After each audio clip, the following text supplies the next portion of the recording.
Hello बच्चों, कैसे हो? सब बढ़िया, एकदम मजे में। तो मैं चिंतन देसाई आप सबका बहुत बहुत स्वागत करता हूं हमारी ये फिजिक्स चैनल में। तो बच्चों, आज बहुत ही इंपॉर्टेंट पॉइंट यहाँ पे डिफाइन करने वाले हैं, जिसको बोला जाता है ऑर्बिटल मैग्नेटिक डाइपोल मोमेंट। अभी ये ऑर्बिटल मैग्नेटिक डाइपोल मोमेंट है क्या? हमने यहाँ पे हेडिंग लगाया magnetic dipole moment of A revolving electron. ठीक है, मतलब कि जो यहाँ पे इलेक्ट्रॉन की हम यहाँ पे मैग्नेटिक डाइपोल मोमेंट निकालेंगे बच्चों, वही होगी हमारे लिए ऑर्बिटल मैग्नेटिक डाइपोल मोमेंट। ठीक है, तो एक नया टर्म है यहाँ पे जिसको हम डिफाइन करने वाले हैं, और जिसका नोटेशन एम से थोड़ा अलग है। इसको म्यू सफिक्स एल से डिनोट किया जाता है, क्योंकि वो ऑर्बिटल मैग्नेटिक डाइपोल मोमेंट है। ये सुनो, तो हम यहाँ पे क्या डिफाइन करने वाले हैं? एक नई टर्म जिसको हम बोलेंगे orbital magnetic dipole moment. Orbital magnetic dipole moment,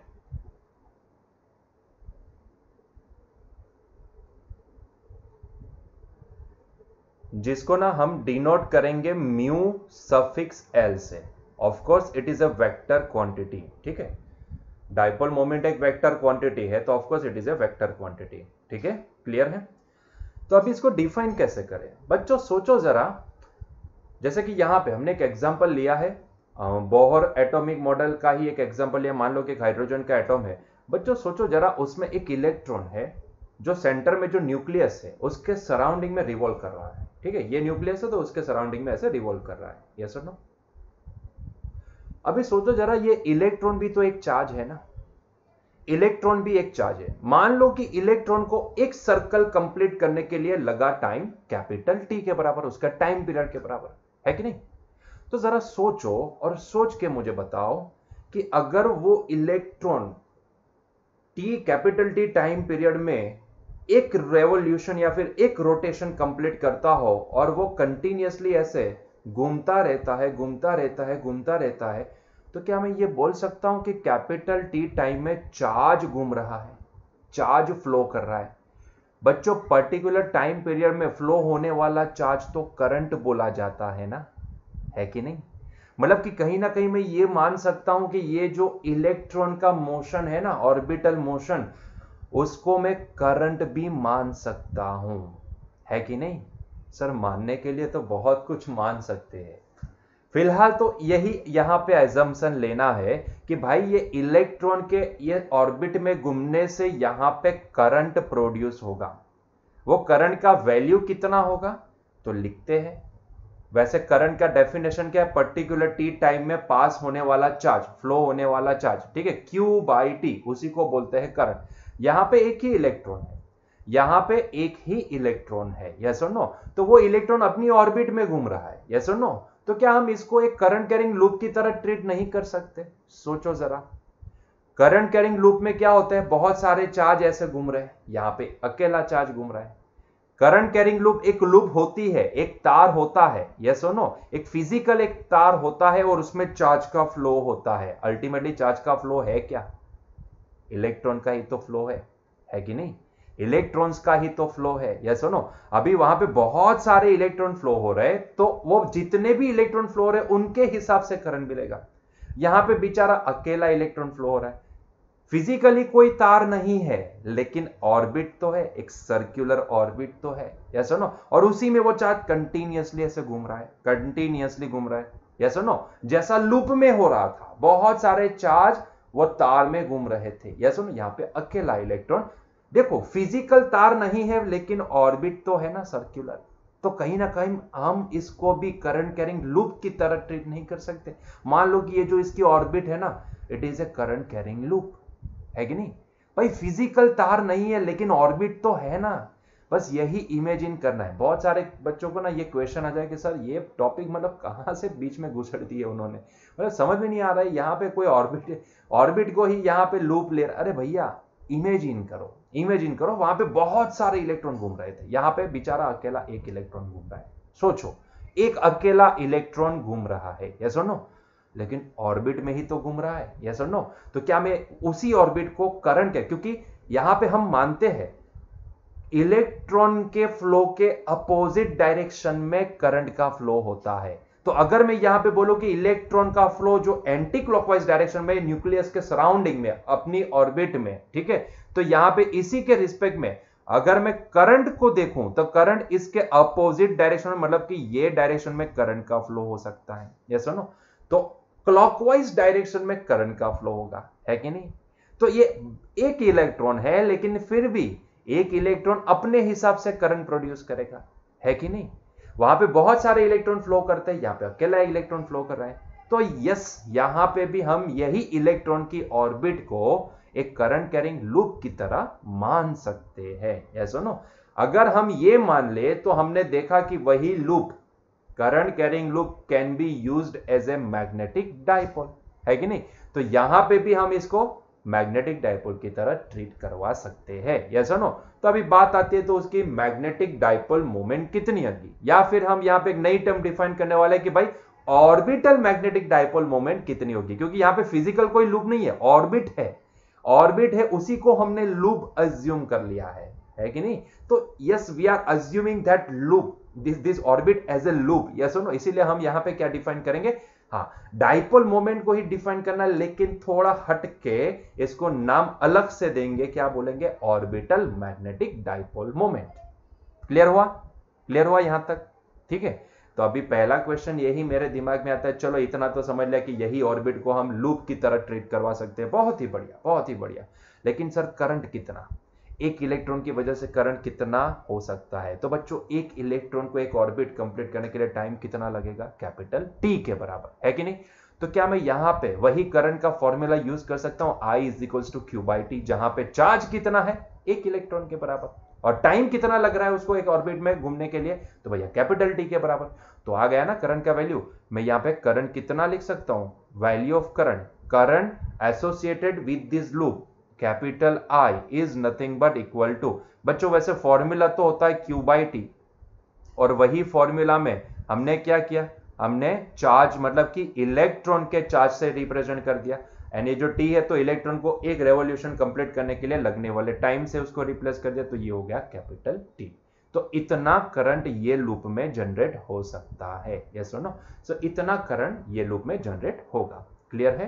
तो ये हमने करंट का वैल्यू निकाल लिया। लेकिन बच्चों आपको पता ही है कि इलेक्ट्रॉन के अपोजिट डायरेक्शन में करंट का फ्लो होता है, क्लियर है यहां तक, यस और no. Yes, you already know that जो पॉजिटिव चार्ज होते हैं हम इसको बोलते हैं एम्प्टी स्पेस, यस और नो। पॉजिटिव चार्ज क्या होता है, जब भी हमने देखा था कि current is the flow of both the charges, positive as well as negative. यहां पे बच्चों नेगेटिव चार्ज किसका है, इलेक्ट्रॉन का है, और जो पॉजिटिव चार्ज जिसकी हम चर्चा विचारणा करते हैं वो क्या होते हैं, empty space created by that particular electron. हमने करंट इलेक्ट्रिसिटी में समझाया था कि आपको ऐसा लगता है कि पॉजिटिव चार्ज ऐसे ऐसे मतलब कि अपोजिट डायरेक्शन में, इलेक्ट्रॉन के फ्लो के अपोजिट डायरेक्शन में जाते नजर आते, वो एक इल्यूजन होता है। अल्टीमेटली मोशन तो कौन करता है, इलेक्ट्रॉन्स ही करते हैं, यस और नो। वो जंप करते हैं, अपना यहाँ पे अपनी स्पेस पे थे, उनको एक एम्प्टी स्पेस दिखा, जंप कर गए तो एम्प्टी स्पेस यहाँ से यहाँ ट्रांसफर हो गया, ऐसा हमें नजर आता है, यस और नो।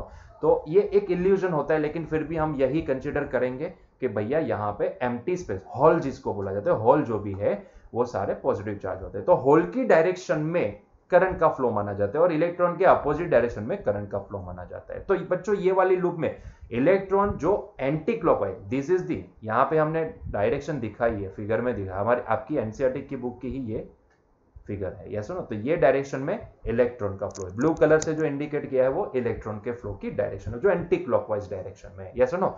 तो सीधी सी बात है कि अगर ये इलेक्ट्रॉन के फ्लो की वजह से अगर यहाँ पे करंट इनिशिएट होगा वो क्लॉकवाइज डायरेक्शन में होगा, है कि नहीं, क्लियर हुआ यहां तक, ठीक है। चलो, तो अभी मुझे पता है, देखो डाइपोल मोमेंट होती क्या है, magnetic, specifically magnetic dipole moment की बात करें तो मुझे ये तो पता है कि मैग्नेटिक डाइपोल मोमेंट हम m से डिनोट करते थे, और वो क्या होती थी, m = I × a के बराबर होती थी, यस और नो। मतलब कि करंट को आपको क्या करना है, एरिया के साथ मल्टीप्लाई करना है, यस और नो। तो यहां पे करंट का वैल्यू तो हमने निकाल लिया, दैट इज E/T।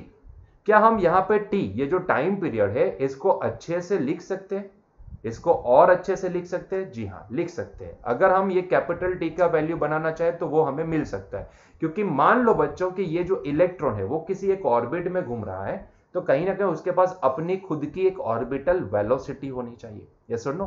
जैसे सैटेलाइट घूमते थे तो सैटेलाइट की भी एक अपनी ऑर्बिटल वेलोसिटी होती है। यस और नो? उसी तरह यहां पे इलेक्ट्रॉन्स भी एक ऑर्बिट में घूम रहे हैं तो उनकी भी एक खुद की एक ऑर्बिटल वेलोसिटी होगी। मान लो बच्चों ये जो इलेक्ट्रॉन्स है वो कुछ v जितनी वेलोसिटी लेके ऑर्बिट में घूम रहे हैं। यस और नो? तो यहाँ पे इलेक्ट्रॉन की ऑर्बिटल वेलोसिटी कितनी है? v के बराबर। इसको थोड़ा बड़ा बता देते हैं, थोड़ा बड़े से नोट डाउन करते हैं, ठीक है?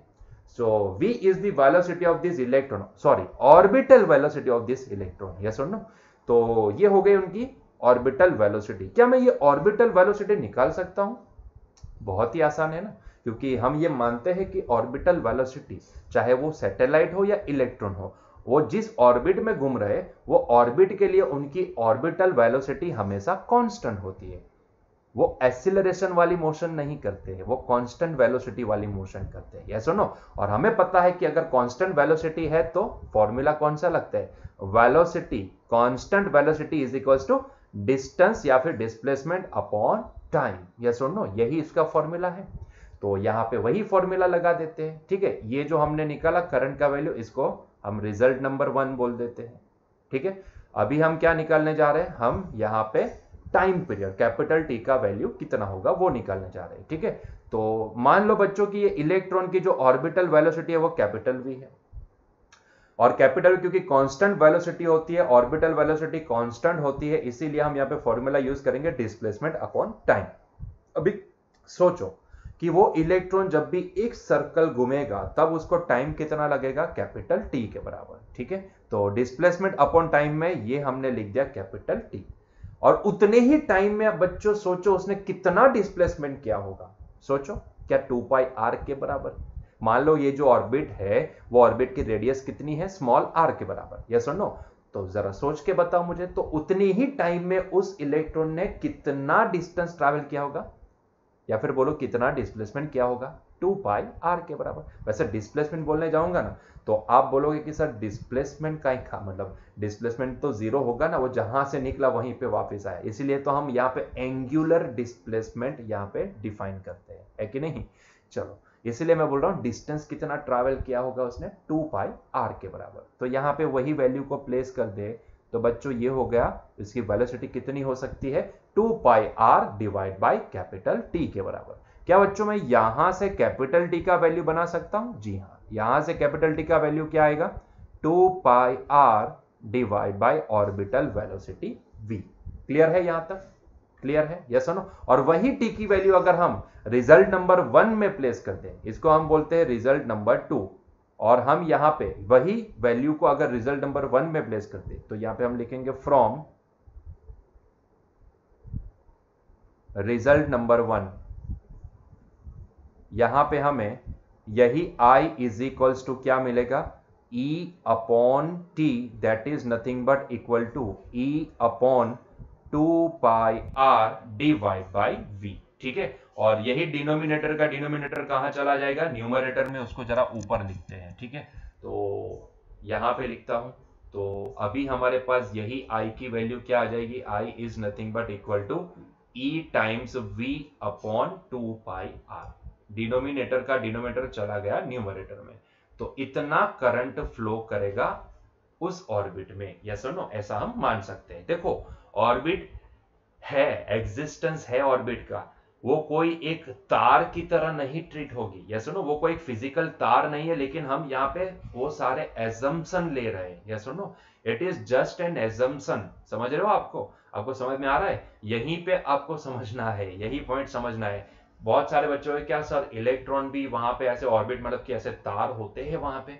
भाई ऐसे तार एग्जिस्टेंस में नहीं है, लेकिन हम यहाँ पे क्योंकि डाइपोल मोमेंट को डिफाइन करना चाहते हैं तो हमें ये एजम्पशन लेना पड़ेगा। Yes no? तो वो लेके चल रहे हैं वहां पे करंट कैरिंग लूप, वो फिजिकल तार होता है, यहाँ पे तार नहीं है, लेकिन ऑर्बिट को ही हम यहाँ पे तार मान लेते हैं और उसमें अपोजिट डायरेक्शन में करंट का फ्लो है ऐसा भी मान लेते हैं। और वो करंट कितने मैग्नीट्यूड का है? तो इतने मैग्नीट्यूड का है। तो ये सारे एजम्पशन ले रहे हैं, इसीलिए तो यहाँ पे हम नई जो फिजिकल क्वांटिटी डिफाइन करने वाले उसको बोलते हैं ऑर्बिटल मैग्नेटिक डाइपोल मोमेंट। समझ रहे हो?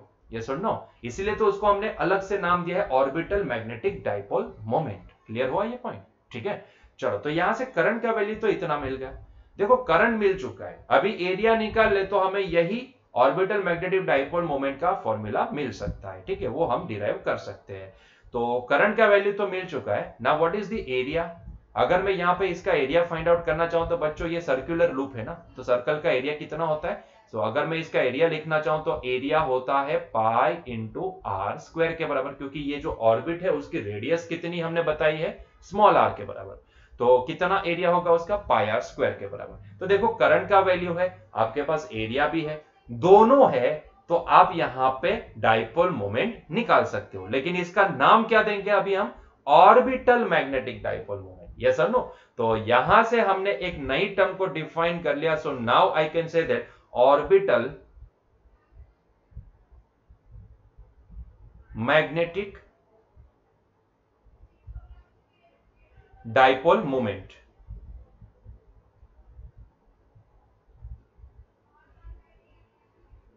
It is equals to current into area. Clear है? और what is the value of this current? Current यहां पे कितना मिला हमें? तो E times V upon 2 pi R के बराबर। क्लियर है? एंड यहां पे एरिया कितना आया हमारे पास? तो ये पाई R स्क्वायर के बराबर।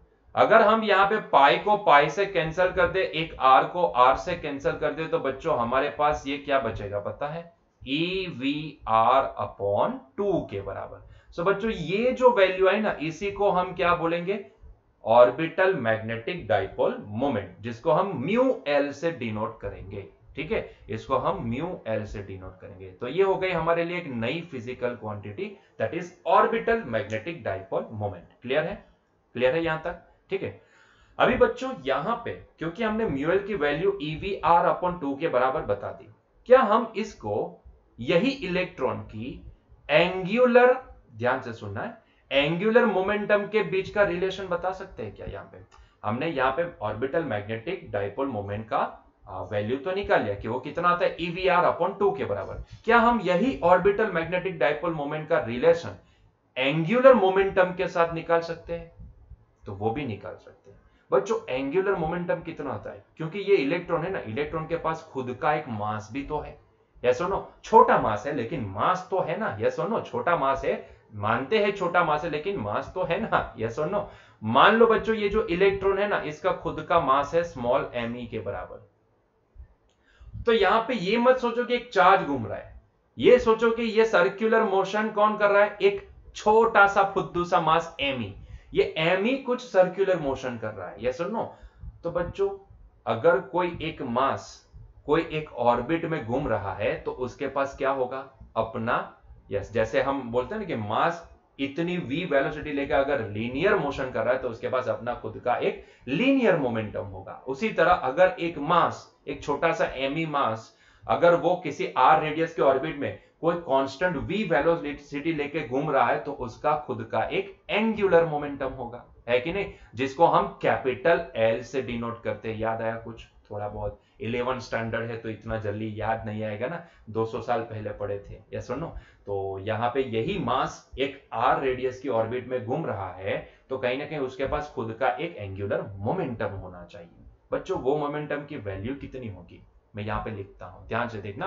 अभी मैंने क्या किया, उसको चार्ज की तरह नहीं देखा, अभी उसको मैंने मास की तरह देखा। और जब भी एक मास किसी कांस्टेंट v वेलोसिटी लेके किसी सर्कल r रेडियस के सर्कल में घूमता है तो yes it is having some angular momentum, जिसको हम कैपिटल L से डिनोट करते हैं। ठीक है, तो ध्यान से देखते जाएगा। तो यहां पे अभी मैं लिख रहा हूं angular momentum of this electron, angular momentum of electron, this electron. ठीक है, और थोड़ा यहां से थोड़ी जगह चाहिए हमें वहां पे भी, और कुछ मोमेंटम ऑफ दिस इलेक्ट्रॉन। ठीक है, इलेक्ट्रॉन, ऐसा इलेक्ट्रॉन कि जिसका खुद का एक मास me के बराबर है। ठीक है, वो आपको पता है, तो वो कितना होगा? तो इसको हम बोलेंगे L वेक्टर, क्योंकि मोमेंटम एक वेक्टर क्वांटिटी है। यस और नो? एंगुलर मोमेंटम एक वेक्टर क्वांटिटी है। इसका फॉर्मूला याद आता है आपको? क्या आएगा सोचो, इसका फॉर्मूला क्या होगा? L vector is equals to, लिखो लाइव चैट में लिखो, लाइव चैट में लिखो L vector is equal to क्या होता है, सोचो सोचो सोचो और बताओ मुझे। L vector is equal to R vector cross product with P vector, yes और नो, ये होता है एंगुलर मोमेंटम का फॉर्मूला। ठीक है, बहुत ही बढ़िया, ध्यान से देखते जाइए। यहां पे यही p वेक्टर को हम क्या लिखते हैं, it is nothing but r vector cross product with m into orbital velocity vector, yes और नो। अभी बच्चों अगर इसको मैग्नीट्यूड फॉर्म में लिखना चाहे तो इसको मैं लिख सकता हूं r into M magnitude of r into magnitude of momentum. ठीक है, मैं यहाँ पे mv बीच में नहीं लिखना चाहता हूं, नहीं तो आपको थोड़ा सा कंफ्यूजन आ जाएगा। एक काम करते हैं, यहीं से इसका मैग्नीट्यूड लिख देते हैं। तो इसका अगर मैं मैग्नीट्यूड लिखना चाहूं तो इसका मैग्नीट्यूड क्या आएगा, magnitude of this momentum is nothing but equal to magnitude of r into magnitude of p into sine theta. अभी बच्चों थीटा कितना होता है, थीटा मतलब कि थीटा किसके बीच का एंगल, r मतलब कि रेडियस वेक्टर एंड एंगुलर नहीं, अभी लीनियर, ये p क्या है, लीनियर मोमेंटम है, तो एंगुलर सॉरी है radius vector and p vector के बीच का एंगल। सोचो ये p वेक्टर कौन सी डायरेक्शन में होगा, ये लीनियर मोमेंटम कौन सी डायरेक्शन में होगा, जिस डायरेक्शन में वेलोसिटी है उसी डायरेक्शन में होगा। तो किसी भी एक पॉइंट को पकड़ लो, किसी भी एक पॉइंट को पकड़ लो, लेट्स से कि मैं यहां पे इलेक्ट्रॉन घूमते घूमते यहां पहुंचा, अगर यहां पहुंचेगा तो उसकी जो वेलोसिटी होगी वो तो लीनियर वेलोसिटी, वो कौन सी होगी, ये डायरेक्शन में होगी, टेंजेंशियल डायरेक्शन में होगी।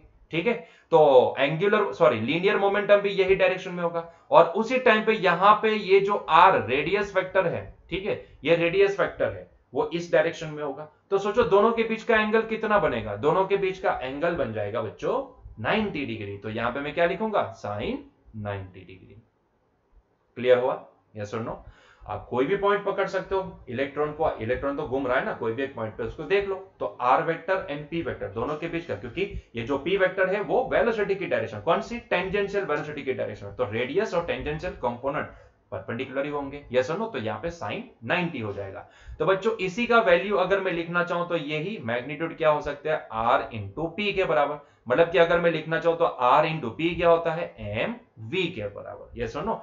हम तभी तो यहां पे बोलते हैं एम वी आर। शायद ये फॉर्मूला आपने देखा होगा कि सर हाँ ये फॉर्मूला तो हम देखे हैं, बहुत बार देखे, यस और नो। जब भी आती है ये एंगुलर मोमेंटम की बात तो हम एमवीआर लगा देते हैं, यस और नो, लेकिन ये नहीं पता है कि इसका वेक्टर फॉर्म क्या है, होता है, चलता रहता है। ठीक है, तो ये हो गया यही इलेक्ट्रॉन का, क्योंकि यहाँ पे आयम जो भी है वो क्या है, मास ऑफ इलेक्ट्रॉन, क्योंकि यहाँ पे कौन घूम रहा है, इलेक्ट्रॉन घूम रहा है। तो यही इलेक्ट्रॉन का हमने बच्चों क्या निकाला, एंगुलर मोमेंटम निकाला, तो हमें कितना मिला, M E into we into R के बराबर। अभी बच्चों यहां पे v इंटू आर तो है ही, ये वाला फॉर्मूला देखो, यहां पे v इंटू आर तो है ही, यहां पे एडजस्टमेंट किसका करना है, सिर्फ मास ऑफ इलेक्ट्रॉन का। तो एक काम करते हैं ना, यहीं पे हम मास ऑफ इलेक्ट्रॉन को मल्टीप्लाई एंड डिवाइड कर लेते हैं, यस और नो, इतना तो कर सकते हैं ना। तो हम एक काम करते हैं कि यही फॉर्मूला को, क्योंकि यहां पे हमें ये इलेक्ट्रॉन जो ऑर्बिट में घूम रहा है उसका एंगुलर मोमेंटम कितना होगा वो हमने निकाल लिया, तो अभी यही काम करते हैं कि इसको ना थोड़ा सा एडजस्ट कर लेते हैं। मैं इसको म्यूएल इज इक्वल टू मैं क्या लिखता हूं, ई इंटू, ध्यान से सुनना, मैं इसको मास ऑफ इलेक्ट्रॉन से मल्टीप्लाई कर लेता हूं एंड डिवाइड कर लेता हूं, तो m E into we into r बराबर divide by twice m e. तो बच्चों ये जो न्यूमरेटर में ये जो आए ना M E into we into R, इसको हम क्या लिख सकते हैं, इसको हम लिख सकते हैं it is nothing but equal to linear momentum, yes और नो। तो ये हो गया म्यू एल, इंप्लाइज करके यहां पे लिखते हैं। ठीक है, तो यहां पे हमें नहीं नीचे लिखते हैं, इसको ही इंप्लाइज कर लेते हैं। तो इंप्लाइज ये हमें फाइनली क्या मिला, म्यूएल इज इक्वल टू, मैं बच्चों इसको लिख सकता हूं ई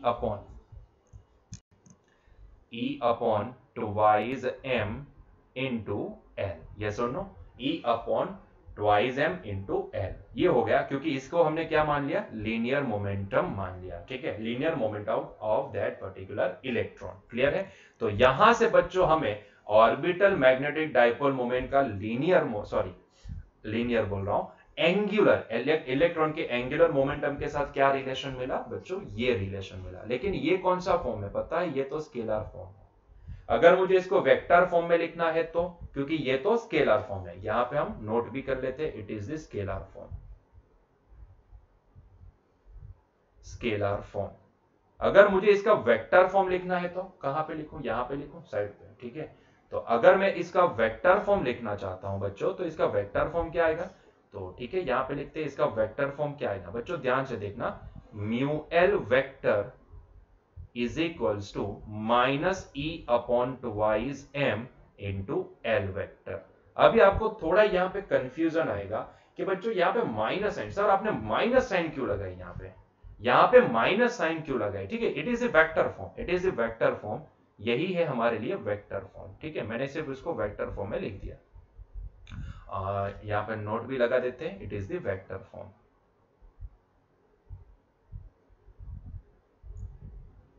तो अभी आपको सवाल होगा कि सर यहां पे आपने माइनस क्यों लगाया, मतलब कि ये तो ऐसा दिखा रहा है कि यहां पे म्यूएल वो भी एक वेक्टर क्वांटिटी है, एल भी वेक्टर क्वांटिटी है। यहां पे प्लीज डोंट से दैट कि सर इलेक्ट्रॉन का चार्ज नेगेटिव है इसीलिए आपने माइनस साइन लगाया। हाँ, ये सही है, आप एक पॉइंट पे ये मान सकते हो कि इलेक्ट्रॉन का चार्ज नेगेटिव है इसीलिए मैंने यहां पे माइनस साइन लगाई, लेकिन ऐसा नहीं है। इसके पीछे का रीजन है, ये जो माइनस साइन होता है ना, जैसे कि मैं अगर आपको बोलूं कि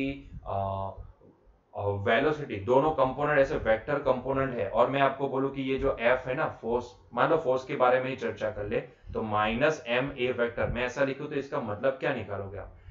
F vector is equal to minus M A vector, इसका मतलब क्या निकालोगे? क्या मास को नेगेटिव मान लो? नहीं, आप बोलोगे कि सर इसका मतलब ये निकल सकता है कि जिस डायरेक्शन में एक्सीलरेशन है ना, इसके अपोजिट डायरेक्शन में फोर्स है कि नहीं? यही मीनिंग निकालोगे कि नहीं निकालोगे?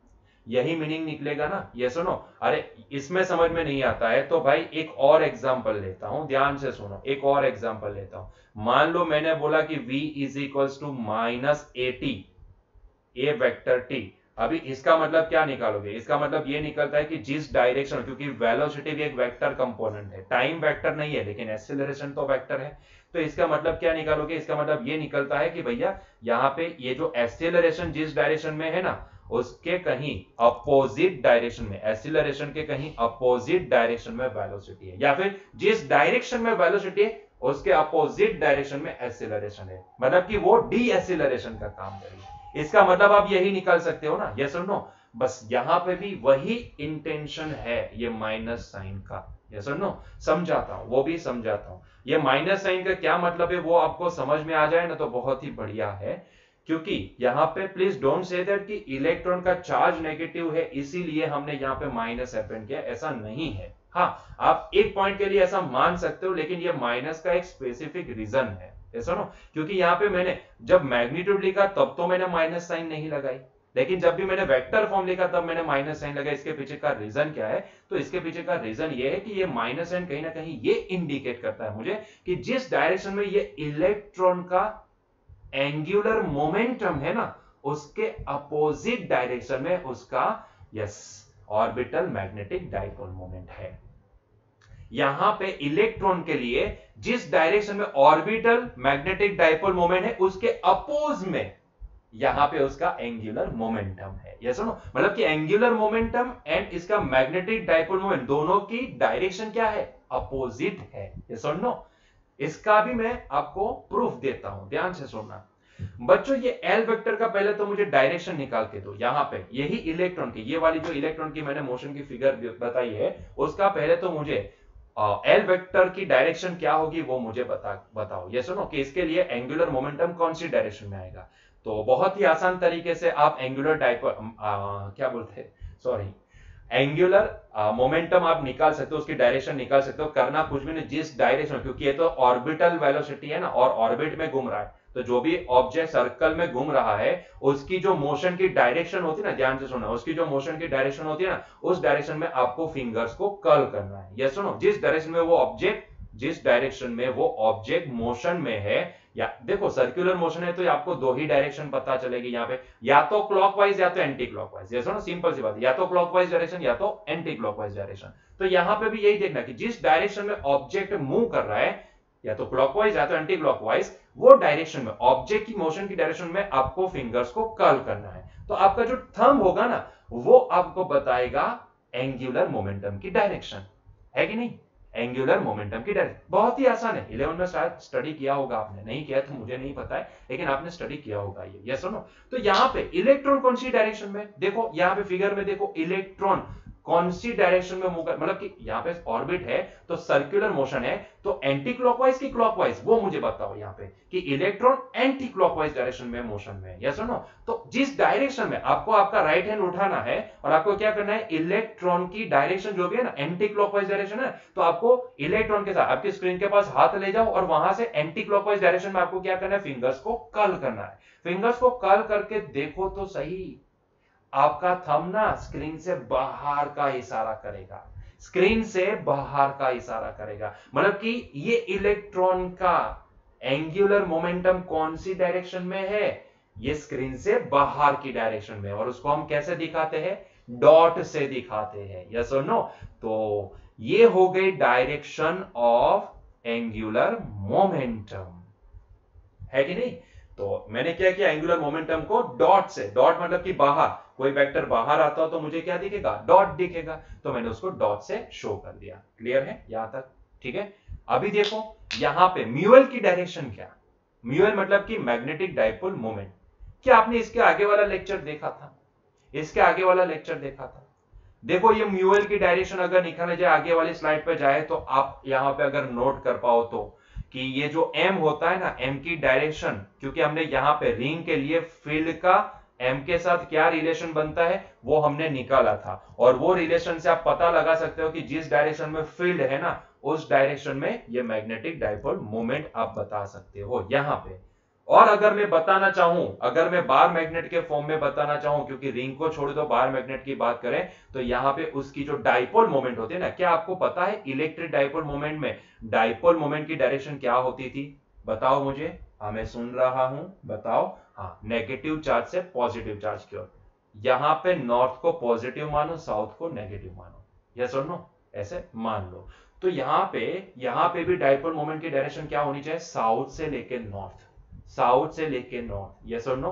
वहां पे मैंने क्या बोला था, सिमिलरिटी को समझो, उसकी और इसकी सिमिलरिटी को कंपेयर करते हो तो अगर उसके फॉर्मूला पता है तो इसके फॉर्मूला भी आसानी से पता लग सकते हैं, यस और नो। समझ में आ रहा है मैं क्या बोलने चाह रहा हूं, यस और नो। वहां पे हमने क्या बताया था, मैग्नेट इलेक्ट्रिक डाइपोल मोमेंट की डायरेक्शन क्या होती थी, नेगेटिव चार्ज से पॉजिटिव चार्ज की ओर, और यहां पे पॉजिटिव को मानना है नॉर्थ, नेगेटिव को मानना है साउथ, तो यहां पे क्या होगी, मैग्नेटिक डाइपोल मोमेंट की डायरेक्शन साउथ से लेके नॉर्थ, मतलब कि बार मैग्नेट के अंदर फील्ड लाइन की जो डायरेक्शन होती है वही डायरेक्शन होगी अंदर, बार मैग्नेट के अंदर। बाहर देखेंगे तो फील्ड लाइंस नॉर्थ से लेके साउथ जाएगी, लेकिन अंदर देखेंगे तो फील्ड लाइन साउथ से लेके नॉर्थ जा रहे, तो साउथ से लेके नॉर्थ जो भी डायरेक्शन है ना वही डायरेक्शन होती है बच्चों मैग्नेटिक डाइपोल मोमेंट की डायरेक्शन, यस और नो, है कि नहीं। रिंग के केस में भी ऐसा ही है, यहां पे देखोगे ना तो रिंग के केस में भी देखो, ऊपर नॉर्थ है, ऊपर की फोर्स, ऊपर की फेस जो भी है वो नॉर्थ है, नीचे की फेस जो भी है वो साउथ है। तो यहां पे रिंग के अंदर भी देखोगे तो ये जो मैग्नेटिक डाइपोल मोमेंट की डायरेक्शन, क्योंकि रिंग के अंदर फील्ड की डायरेक्शन क्या है, साउथ से लेके नॉर्थ, तो डाइपोल मोमेंट की डायरेक्शन भी क्या होगी, साउथ से लेके नॉर्थ होगी। समझ रहे हो, समझ में आ रहा है, यस और नो, धीरे धीरे। हाँ, तो अभी यहां पे मुझे ये बताना है आपको कि अगर ये जो इलेक्ट्रॉन है उसके ऑर्बिट को अगर हम रिंग मान ले, तो यहां पे अगर ये वाले केस में, रिंग के केस में, अगर मैं यहां पे डाइपोल मोमेंट की डायरेक्शन पता लगाना चाहूं तो वो कौन सी आएगी, कौन सी आएगी, क्या करना है आपको यहां पे, क्या करना है म्यूएल की डायरेक्शन पता लगाने के लिए, तो करंट की डायरेक्शन में आपको क्या करना है, फिंगर जैसे वहां पे मैंने बताया था ना, देखो ना यहाँ पे मैंने फिगर देखा है, नीचे से देख रहे करंट जिस डायरेक्शन में फ्लो कर रहा है उस डायरेक्शन में देखो, ये सिंबल तो बताया है, देखो ध्यान से, ये सिंबल बताया है जिस डायरेक्शन में करंट का फ्लो, इस डायरेक्शन में आप फिंगर्स को कर्ल करो, करंट के डायरेक्शन में फिंगर को कर्ल करना है। क्या बोला, करंट के डायरेक्शन में फिंगर को कर्ल करो तो आपका थंब जो भी है वो जिस डायरेक्शन को पॉइंट आउट करेगा that will be the direction of a field समझ लो या फिर डाइपोल मोमेंट समझ लो। तो यहां पे भी देखो, अभी यहां पे करंट का डायरेक्शन कौन सा है, क्लॉकवाइज डायरेक्शन है कि नहीं, इलेक्ट्रॉन की डायरेक्शन एंटी क्लॉकवाइज है, रेड कलर का सिंबल देखो ना, यहाँ पे करंट की डायरेक्शन हमने मेंशन किया है, ठीक है, वो तो क्लॉकवाइज डायरेक्शन में। तो अपना राइट हैंड उठाओ, फिर क्या करना है, राइट हैंड को आपके स्क्रीन के पास ले जाओ और करंट की डायरेक्शन में फिंगर्स को कर्ल करो, करंट की डायरेक्शन में फिंगर्स को कर्ल करोगे तो आपको यही मैग्नेटिक डाइपोल मोमेंट की डायरेक्शन क्या दिखेगी, इनसाइड द स्क्रीन दिखेगी, है कि नहीं, है कि नहीं? मेरे वीडियो में मत देखो, वीडियो में तो आपको मिरर इमेज दिखेगी, यस और नो, क्योंकि मेरे सामने स्क्रीन मेरे सामने है, यस और नो, तो मुझे तो मिरर इमेज दिखेगी, समझ रहे हो? तो आपको ये देखना है, यस और नो। तो आप खुद का राइट हैंड उठाओ, करंट की डायरेक्शन में फिंगर्स को कर्ल करो, तो आपका जो थंब होगा ना वो इनसाइड दिस स्क्रीन दिखाई देगा, है कि नहीं? हुआ कि नहीं हुआ? हुआ ना? तो मतलब कि म्यूल की डायरेक्शन क्या है? इनसाइड दिस स्क्रीन, ये रहा, यहां पे फिगर में मेंशन करके ही दिया है। तो अभी ध्यान से देखो, यहां पे यही इलेक्ट्रॉन के लिए मैग्नेटिक डाइपोल मोमेंट की डायरेक्शन इनसाइड द स्क्रीन और वही angular momentum outside the screen, तो हुए ना दोनों अपोजिट, इसीलिए यहां पे माइनस साइन लगाए है, इसीलिए यहां पे माइनस साइन लगाए, समझ में आ रहा है? इसीलिए यहां पे माइनस साइन लगाए, समझ में आ रहा है क्यों माइनस साइन लगाए? वो क्लियर हुआ ये पॉइंट? अगर मान लो कि यही इलेक्ट्रॉन की जगह पे कोई पॉजिटिव चार्ज घूमता होता तो पॉजिटिव चार्ज के लिए जिस डायरेक्शन में उसका फ्लो है उसी डायरेक्शन में करंट को माना जाता है, तो तब यही एंगुलर मोमेंटम की डायरेक्शन सोचो या फिर उसके लिए ऑर्बिटल मैग्नेटिक डाइपोल मोमेंट की डायरेक्शन, तो दोनों सेम आएगी, क्योंकि वहां पे जिस डायरेक्शन में चार्ज का फ्लो है उसी डायरेक्शन में करंट का भी फ्लो होता है, तो तब यहां पे साइन क्या हो जाएगी? प्लस हो जाएगी, समझ में आ रहा है? तब यहां पे साइन प्लस हो जाएगी। तो सारा खेल इसी का है, इतना ही है, इतना ही समझना है, यस और नो? तो क्यों माइनस आया ये समझ में आया, यस और no? Please don't say that कि इलेक्ट्रॉन का चार्ज नेगेटिव होता है इसलिए हमने माइनस प्लस किया, क्योंकि कहीं ना कहीं वो भी सेट हो जाएगा, आपका वो भी जो भी तुक्का है ना वो सेट हो जाएगा, यस और नो? कि अगर यहाँ पे, क्योंकि अगर पॉजिटिव चार्ज होता है यहाँ पे प्लस साइन लगाते हैं, यस और नो, तो तब प्लस आता है, और जब भी नेगेटिव चार्ज है इलेक्ट्रॉन नेगेटिव तो यहाँ पे माइनस लगे, चार्ज की वजह से माइनस, ऐसा नहीं है बच्चों, आपको एक डायरेक्शन देखना है, आपको ये मैंने एग्जांपल लिया v इज इक्वल टू -80, इसका मतलब क्या होता है?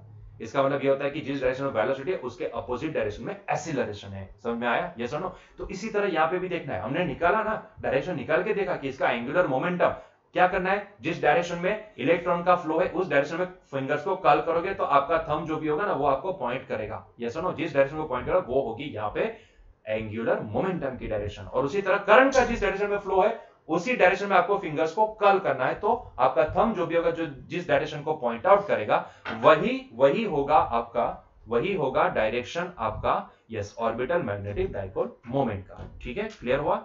इतना समझ में आ गया, यस और नो? अगर पॉजिटिव चार्ज होता तो यहाँ पे प्लस साइन लगेगा, क्योंकि दोनों एक ही डायरेक्शन में आएंगे, और यहाँ पे नेगेटिव चार्ज है इसलिए यहाँ पे ऐसा हो रहा है कि भाई करंट की डायरेक्शन एंड इलेक्ट्रॉन की डायरेक्शन दोनों अपोजिट होती है, यस और नो? इसीलिए यहाँ पे हमें माइनस साइन मिल रहा है। क्लियर हुआ? इसके अलावा एक और पॉइंट आता है जिसका एनसीईआरटी की किताब में उसको भी मेंशन किया जाता है, जिसको बोलते हैं गायरोमैग्नेटिक कांस्टेंट। देखो इसका प्रोनाउंसिएशन ना आप दो तरीके से निकाल सकते हो, जायरोमैग्नेटिक या फिर गायरोमैग्नेटिक, जो भी बोलना हो आपके ऊपर है, यस और नो? कोई जायरोमैग्नेटिक बोलता है, कोई गायरोमैग्नेटिक बोलता है, इट डिपेंड्स, ठीक है? आप जो भी बोलना चाहो वो बोल सकते हो, ठीक है? तो हम इसको बोलेंगे गायरोमैग्नेटिक या फिर जायरोमैग्नेटिक, सॉरी जायरोमैग्नेटिक कांस्टेंट।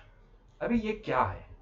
ये गायरोमैग्नेटिक कांस्टेंट या फिर जायरोमैग्नेटिक कांस्टेंट है क्या बच्चों? ये L है ना, यहाँ पे देखो, ये वाले फॉर्मूला पे देखो, क्योंकि हमें सिर्फ मैग्नीट्यूड चाहिए, ठीक है? माइनस साइन नहीं होगी तो भी चलेगा, आप हमें सिर्फ मैग्नीट्यूड चाहिए। तो बच्चों यहाँ पे, हाँ मैं यहाँ पे एक चीज मेंशन करना भूल गया, एमी।